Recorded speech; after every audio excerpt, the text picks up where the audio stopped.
Guys, ito pala yung bagong pera natin. Made of abaca pala yan, no? Tapos yan, yung mga ano na yan. Barong. Yan, barong Tagalog na pang babae, panlalaki. Made of abaca pala yan. Tapos ganyan siya ginagawa. Mano-mano pala yan, mga idol, oh. Panood ko yan sa may SMX. Nag-expo sila. Expo 2023. Ayan, oh. Mano-mano pala yan. Ganyan pala siya ginagawa. Ang galing din, mga idol, no? Panoorin nyo. Ngayon lang ako nakakita niyan, mga idol, eh. Kaya binidyohan ko. Hindi pala siya madaling gawin, no? Kaya pala ang mahal din ng mga barong Tagalog na yan. 1,200, 1,500. Kasi talagang handmade siya, mga idol, oh. Naghihirapan siya talaga. Diba? Isa-isahin mo yung, isipin mo na lang yan, isa-isahin mo yung parang ano yan, parang yung sinulid lang na ano ba, made of abaca. Diyan pala galing din yung pera natin. Ang galing, mga idol, no? Nakaka-amaze. Yan na yung mga gawa niya. Tapos na.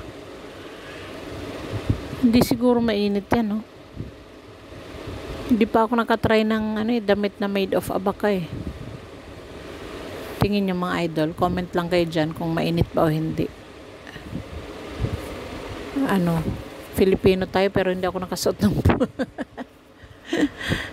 mga ano, ganyan, mga costume. Galing, di ba? Tamo, talagang pinagtsatsagaan niya gumawa ng ganyan. Ang natutunan natin dito, guys, trust the process, o di ba? Kahit mabagal, ang ganda ng ano niya, kinalabasan, 'di ba? Ganon din sa atin. Ganon din sa buhay natin. Huwag masyadong magmadali. Trust the process, ika nga. 'Di ba? Ang ganda ng kinalabasan. Relate kayo, mga idol? O, 'di ba?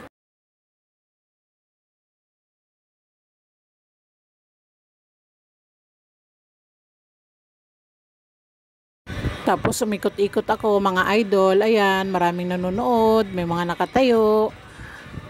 Balik ulit sa ano, kay madam na nagtatahi.